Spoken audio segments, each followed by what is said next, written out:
Mak, dah lambat dah. Ya.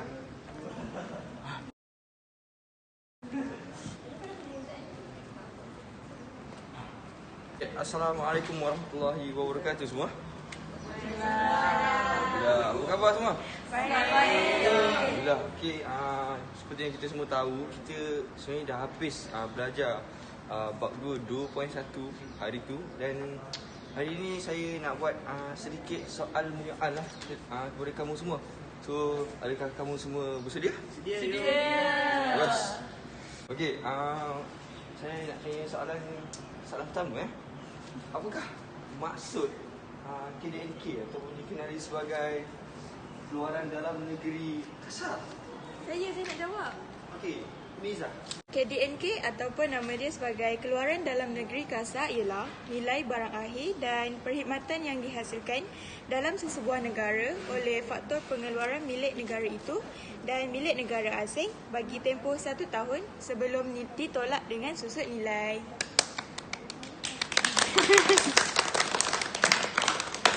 Wow, Miza, kali pertama kamu dapat menjawab soalan saya. Okey, seperti semua tahu, konsep pendapatan negara ni ada 3. Tadi KDNK, seterusnya KNK dan KNB. Okey, saya nak tanya, apakah maksud Keluaran Negara Kasar? Siapa nak jawab? KNK ni atau lebih dikenali sebagai Keluaran Negara Kasar ni, okey, cara kita nak ingat dia ada 4 tau.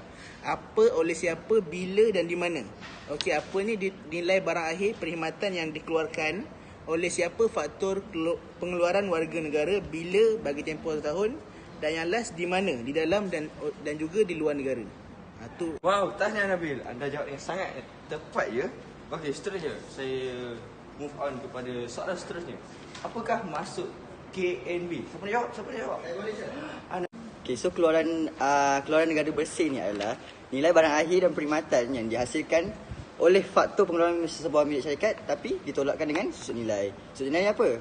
Susut nilai ialah perbelanjaan yang diperuntukkan untuk menggantikan barang modal seperti macam mesin ke jentera yang telah usang dan haus telah digunakan dalam proses pengeluaran. Okey, tanya Anas. Okey, kita move on teruslah kepada soalan seterusnya sebab kita ada banyak soalan di hari ini dan kita nak tanya, saya nak tanya kepada anda semua.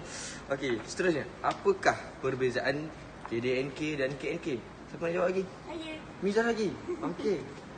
Okey, cara untuk bezakan KDNK dengan KNK ni melalui pendapatan faktor bersih luar negeri ataupun singkatan dia PF-PLN. So, kita boleh tahu dia daripada rumus KDNK sama dengan KNK tolak pendapatan faktor bersih luar negeri. So, macam mana nak dapat PF-PLN tu? PF-PLN tu nak dapat daripada pendapatan faktor dari luar negeri tolak dengan bayaran faktor ke luar negeri. Okey, tanya sekali lagi ya Miza. Okey, seterusnya kita nak tanya, seperti kita tahu kan, kalau ada perbezaan mesti ada hubungan dia yang tersendiri. Ini apa jadi? Ini apa jadi? So, saya nak tanya pula hubungan antara KDNK dan KNK. Siapa nak bagi saya jawapan? Saya. Awak lagi Nabil. Bagus. Silakan. Okey, kalau hubungan antara KDNK dan KNK dia ada 3. KNK melebihi KDNK, KDNK melebihi KNK. Nah, lagi satu dia sama. KDNK ni sama dengan KNK. Okey, untuk yang pertama sekali, KNK dia lebih daripada KDNK disebabkan pendapatan faktor bersih luar negeri PFBLN bernilai positif, iaitu pendapatan faktor dari luar negeri melebihi bayaran ke luar negeri. Okey, yang kedua, KDNK melebihi KNK. Pendapatan faktor bersih luar negeri bernilai negatif, iaitu bayaran faktor ke luar negeri melebihi pendapatan dari luar negeri. Okey, yang ketiga ialah KDNK. Nilai KDNK ni sama dengan nilai KNK. Dia apabila pendapatan faktor bersih luar negeri bernilai sifar dan bayaran faktor ke luar negeri sama dengan pendapatan dari luar negeri. Sekian dari saya, terima kasih. Tanya Nabil kalau kita nak tahu, kalau ada perbezaan KDNK dan KNK, mesti ada perbezaan KNK dan KNB juga. Siapa nak terangkan kat saya apa perbezaan KNK dan KNB? Kalau tak ada bagi saya lah. Anas. Tidak. So perkara yang membezakan antara KNK dan KNB ni adalah satu saja, iaitu susut nilai. So cara nak dapatkan KNB ni adalah KNK ditolakkan dengan susut nilai. Okey, sebab apa kita tolak dengan susut nilai? Sebab kita nak tahu keupayaan sebenar sesebuah negara tu. Siapa nak terangkan kat saya apakah maksud keluaran negara pada harga pasaran?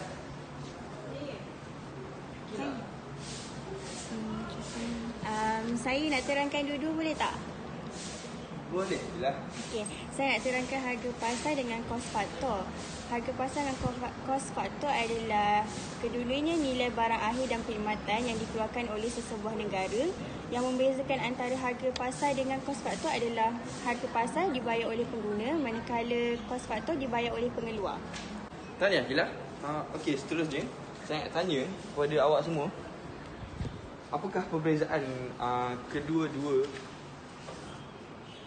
benda tersebut? Saya nak jawab. Adibah. Sila. Okey, yang perbezaan antara keluaran negara harga pasaran dengan kos faktor, dia ada dia punya formula dia. Harga pasaran sama dengan kos faktor tolak subsidi tambah cukai tak langsung. Cukai tak langsung ni dia adalah beban yang pengeluar bagi dekat pengguna. Maksudnya macam kita lah, pembeli. Jadi kalau nak cari kos faktor pula, harga pasaran tambah subsidi tolak cukai tolak cukai langsung. Selepas itu, hubungan antara keluaran negara pada harga pasaran dengan keluaran negara pada harga faktor pula. Kalau kita nak cari keluaran dalam negara, keluaran harga pasaran, KDNK KF tolak subsidi tambah cukai langsung. Kalau yang KDNK KF pula sebaliknya, KDNK HP tambah subsidi tolak cukai tak langsung. Okey, tanya Adibah kerana memberikan jawapan yang sangat jelas ya. Seterusnya kita nak masuk part ketiga, iaitu pendapatan negara nominal dan pendapatan negara benar. Ni kita faham lah. Okey, sahabat terangkan kat saya, apakah maksud pendapatan negara nominal dan ni benar? Nadia, silakan. Kita tahu satu kelas lah.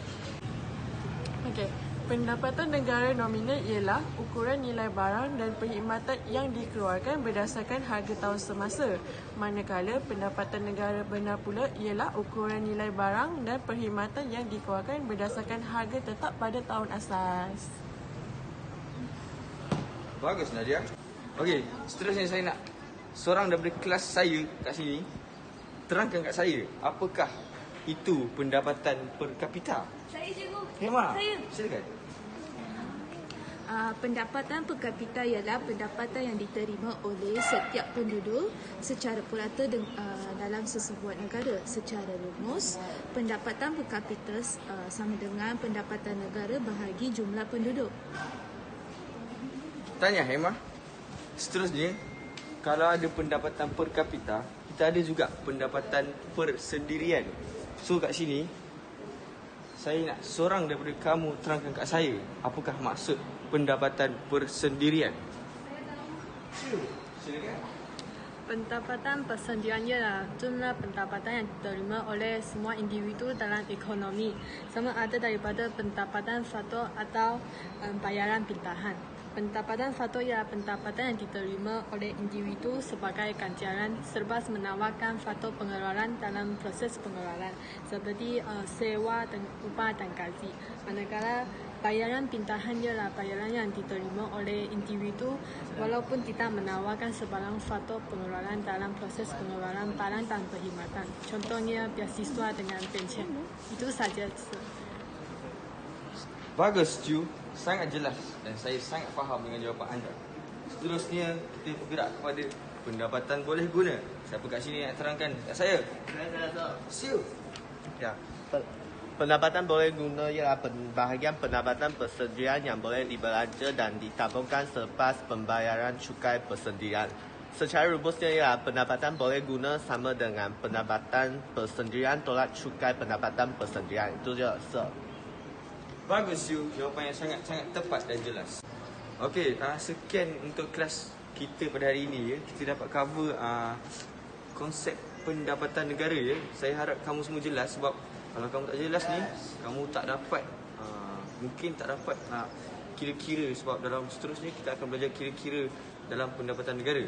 So, next kelas kita akan buat quiz untuk topik 2.1 ini dan saya harap kamu semua bersedialah untuk menjawab kuis tersebut.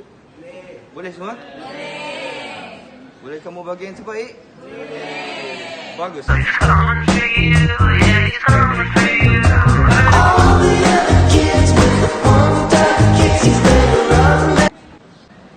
Apa khabar semua? Boleh. Macam mana kuis subtopik 2.1 kali tu? Boleh ke tak?